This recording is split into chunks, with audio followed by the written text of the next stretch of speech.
Third thing I'm making is a chai masala creme brulee tart. So I'll make a slightly salty spiced custard, goes into a very crunchy little pastry case, gets demerara sugar on top, and then you hit it with a red hot branding iron and the whole thing melts and goes smoky. So you've got the crunchy, salty, sweet, smoky, all at the same time. Thank you.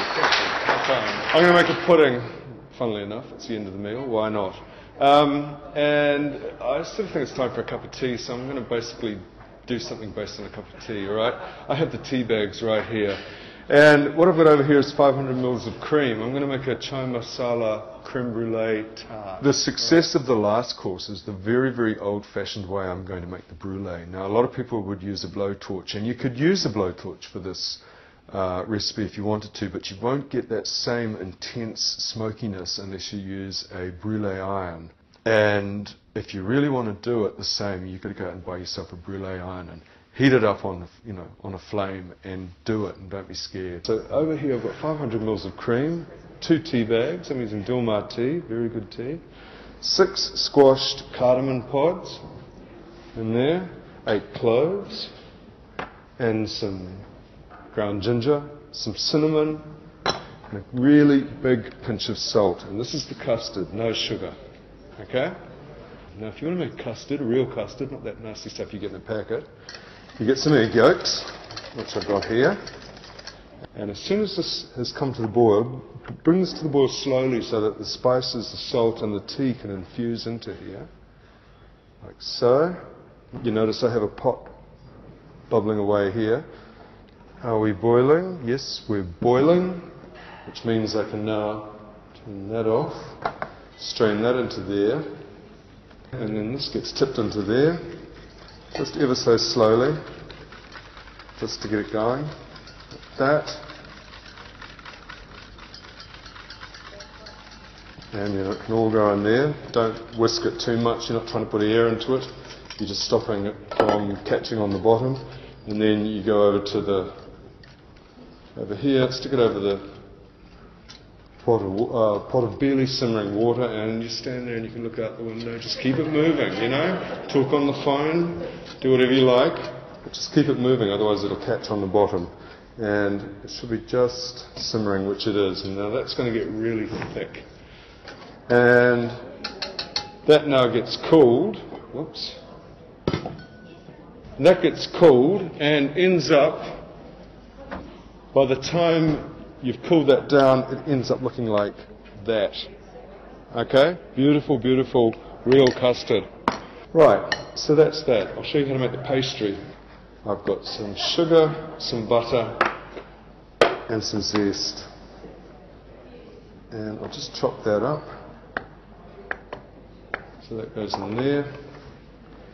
And sugar in there as well, and lemon zest in there as well.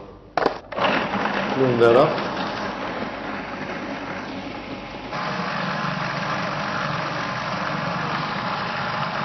And that looks to me like it's ready. Put the flour in. And you want to be really careful when you put the flour in. You don't want to process it too much. You work the gluten up, you get really chewy pastry, and you don't want that. So, whoops. The minute that comes together, it's ready, and you have pastry. There. Whoops. And then all you need to do is wipe down your bench.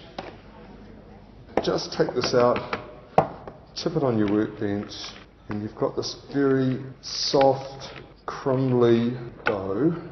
It has no water or milk or anything like that in it. It's just eggs and butter. It's got a lot of butter. And just push it together in a disc shape like that, and put it on a plate, cover it with Glad wrap or something, put it in the fridge, because you can't roll that, it's way too soft, too much butter.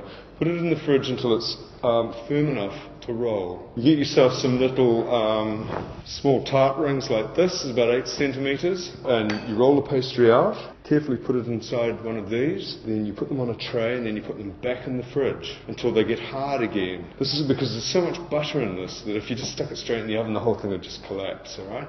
So you put it back in the fridge until it gets hard once you've lined the tart things. And then you put your little things of beans in there and, you know, lined with tin foil. And you bake it until it's really well cooked, until it's a little lighter than this brown. But make sure you cook it. So many people cook pastry, you know, they don't cook it. They sort of just show it in the oven and it comes out and it's terrible stuff.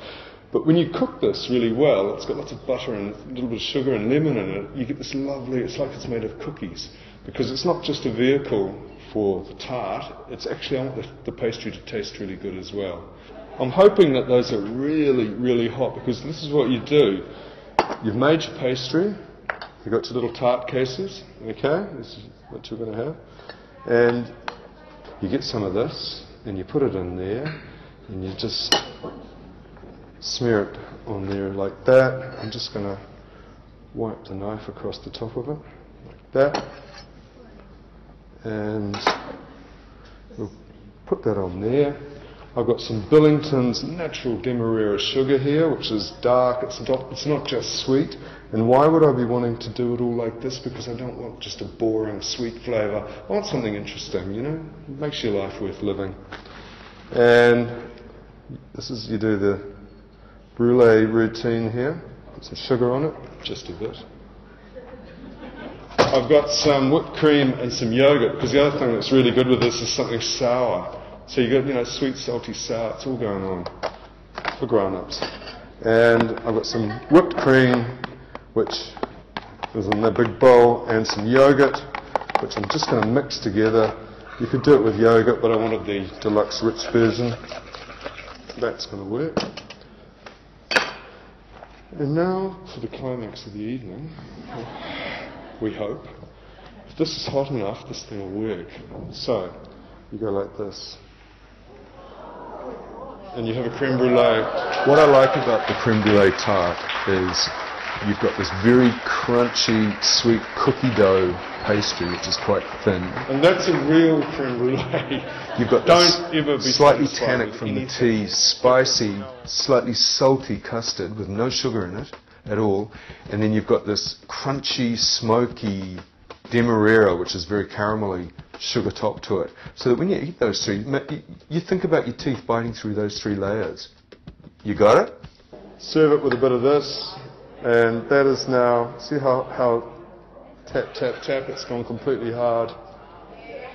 And that's the pudding. I'm always looking for great flavour, and if you do it like this with a branding iron, you're going to get a much more complex, interesting flavour than merely sweet and merely custard.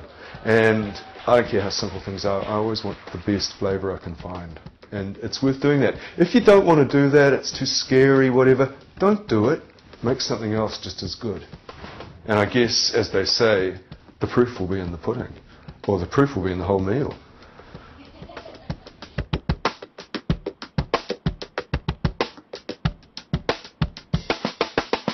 From High Five Productions.